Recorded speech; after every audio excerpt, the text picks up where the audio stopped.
Bienvenidos. Es un gusto saludarlos. Hoy reflexionaremos sobre un tema fundamental para comprender no solo la historia del pensamiento económico y social, sino también la manera en que estos influyen en nuestra visión de la ética, la educación y la religión. Hablaremos acerca de las diferencias entre las perspectivas liberales y socialistas sobre la formación personal y el trabajo, y cómo estas concepciones se relacionan con la educación de los hijos, la moral bíblica y el debate teológico sobre la naturaleza de Cristo que marcó profundamente los primeros siglos del cristianismo. Desde el punto de vista liberal, todas las personas son aptas para el trabajo, por lo que para que puedan desarrollar sus aptitudes laborales y potencialidades personales, resulta adecuado el sistema económico del libre mercado. Por el contrario, para los sectores socialistas existe una desigualdad esencial, desigualdad ética principalmente, entre productores y el resto, por lo que resultaría necesaria la intervención del Estado para proteger a los más débiles de la voracidad empresarial, impidiendo por ello que los débiles desarrollen sus aptitudes y potencialidades. La educación liberal que muchos padres adoptan consiste en no darles dinero suficiente a sus hijos, aunque dispongan de buena cantidad, para obligarlos a que se acostumbren a valorar el dinero y desarrollen aptitudes para el trabajo y el ahorro. La educación socialista, por otra parte, consiste en darle a los hijos toda la protección y todo el apoyo económico posible, lo que muchas veces resulta perjudicial para quienes se convierten en personas incapaces de afrontar las adversidades de la vida por cuanto han dependido siempre de sus padres.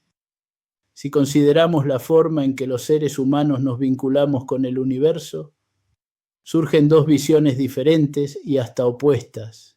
En un caso se supone que el universo nos exige, como un precio que debemos pagar por nuestra supervivencia, el desarrollo máximo de nuestras potencialidades, tanto éticas como cognitivas. Así, resulta imperiosamente necesario que los científicos logren extraer energía mediante el proceso de fusión nuclear para suplantar al petróleo, el gas y el uranio, de los cuales existen cantidades limitadas en nuestro planeta. De esa forma, el nivel de conocimientos adquiridos por los físicos resulta algo mucho más importante que una especie de deporte intelectual, ya que el futuro de la humanidad depende del éxito de tal proceso energético. También, desde el punto de vista ético, el universo requiere de nosotros alcanzar un nivel de conocimientos que permita convencer a gran parte de la humanidad acerca de la existencia de una ética natural que es conveniente adoptar. De lo contrario, seguirán vigentes los serios conflictos que actualmente proliferan en la mayor parte de los países. Acerca de la ética natural, basada en la empatía emocional, se advierte que coincide esencialmente con la ética bíblica. De ahí que, si estamos inmersos en un universo liberal que aboga por el máximo desarrollo humano, se supone que tal ética ha surgido desde los propios seres humanos, sin necesidad de supuestas intervenciones divinas o revelaciones. Por el contrario, la visión del universo socialista supone que necesariamente tal ética ha surgido de un complejo proceso sobrenatural, por el cual el creador del universo se convirtió en un ser humano y llegó a nuestro planeta, tal la interpretación católica del cristianismo. Si tenemos en cuenta que el amarás al prójimo como a ti mismo implica compartir las penas y las alegrías ajenas como propias, parece innecesaria la existencia de un proceso sobrenatural tan complejo, ya que se trata de una propuesta ética sencilla y evidente. Llegamos así a la posibilidad de considerar a Cristo como un ser humano excepcional, ya que logra dar un importante salto evolutivo en el proceso de adaptación cultural al orden natural. Si el Dios creador ha sido tan eficaz en la creación de la vida inteligente, como un padre liberal se enorgullecería de que sus hijos fueran capaces de adaptarse al orden natural por sus propios medios. Esta postura, que surge en varias ocasiones y en todas las épocas, tiene su origen en Arrio en el siglo IV, considerado por la Iglesia Católica como el primer hereje. Alfredo Sáenz, en La nave y las tempestades, escribió: al respecto, hemos de señalar que en aquellos tiempos se destacaban dos grandes escuelas teológicas.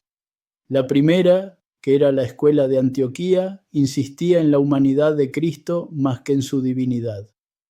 La segunda, la escuela de Alejandría, resaltaba la divinidad de Cristo más que su humanidad. Mientras que la religión bíblica es una religión moral, a partir del catolicismo se va convirtiendo en una religión cognitiva o filosofía religiosa, en la cual la creencia es más importante que la acción ética. Es oportuno distinguir entre herejía respecto de la Iglesia Católica y herejía respecto de los evangelios. De ahí que la postura de los arrianos, si no se oponía al cumplimiento de los mandamientos bíblicos, no debería considerarse como una herejía anticristiana.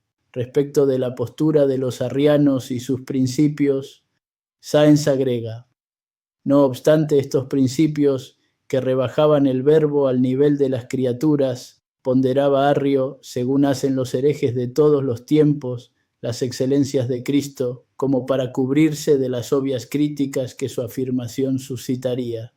No es Dios, es un hombre, decía, pero un gran hombre, un hombre eximio. Su dignidad es la más alta después de Dios.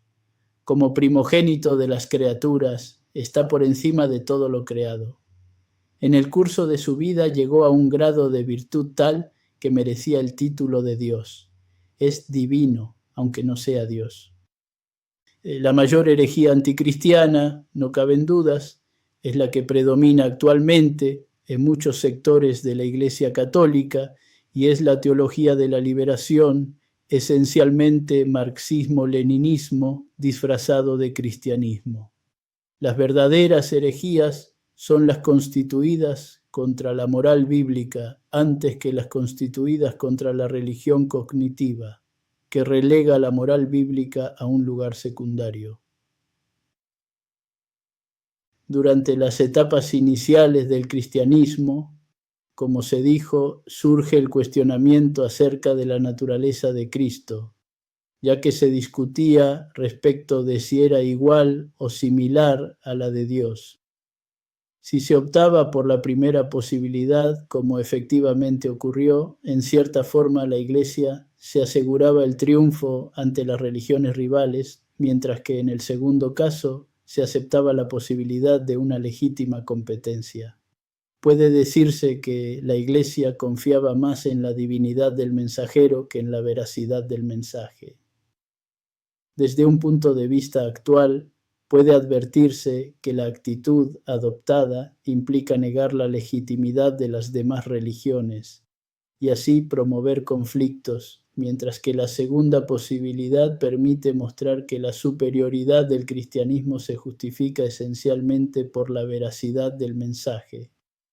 Desde el punto de vista de la religión moral, resulta un tanto indiferente tal tipo de cuestionamiento, presuponiendo que lo que en realidad se busca es el logro de una masiva mejora ética. Esta parece haber sido la opinión del emperador Constantino cuando desestima el conflicto entre quienes proponían la igual o la similar naturaleza de Cristo respecto de Dios. Los bandos en conflicto eran los alejandrinos, promotores del igual, y los arrianos, promotores del semejante.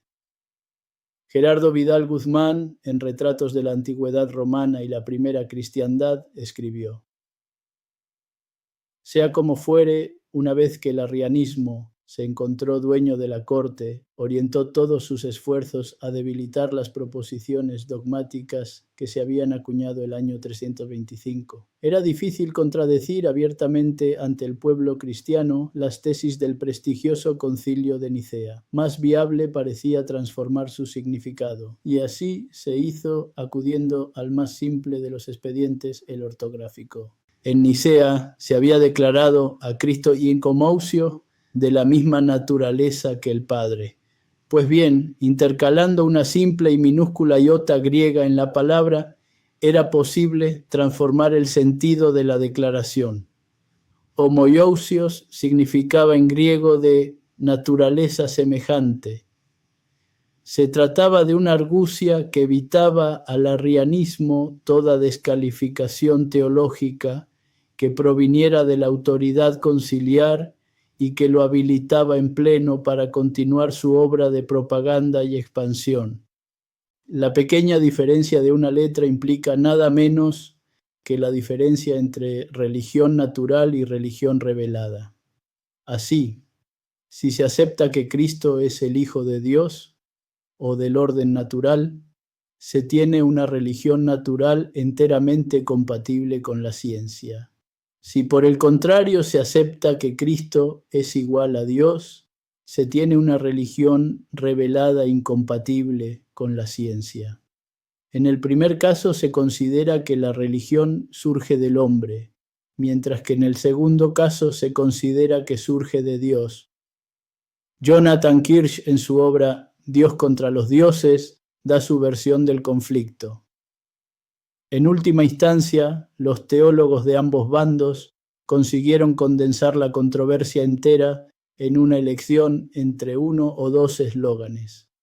Una facción insistía en presentar a Dios y Jesús como homousion, una palabra griega que puede traducirse, hablando en plata, como hechos de lo mismo, es decir, que Dios el Padre y Dios el Hijo eran en realidad una y la misma divinidad.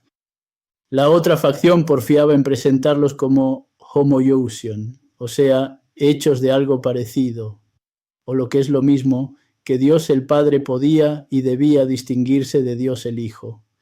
Las dos palabras se escriben igual en griego con la salvedad de una minúscula letra, una iota, que convierte homousion en homoiousion. La ironía fue inmortalizada por Edward Gibbon, quien se refiere a la crucial letra griega como el importante diptongo. Los profanos de todas las épocas, escribe con travieso buen humor, se han reído de los furibundos conflictos que la diferencia de un solo diptongo provocaba entre los homousianos y los homoiousianos. Y no se trató de una mera guerra de palabras. Los seguidores de una facción o la otra estaban dispuestos a echarse a la calle con piedras y garrotes, quemar las iglesias rivales, presentar acusaciones falsas contra el enemigo ante las autoridades imperiales e incluso sacar a rastras y linchar a los sacerdotes y obispos del otro bando. Ningún aspecto de la educación pagana de Constantino lo había preparado para el avispero teológico en el que se adentró cuando se encomendó a la protección del Dios cristiano,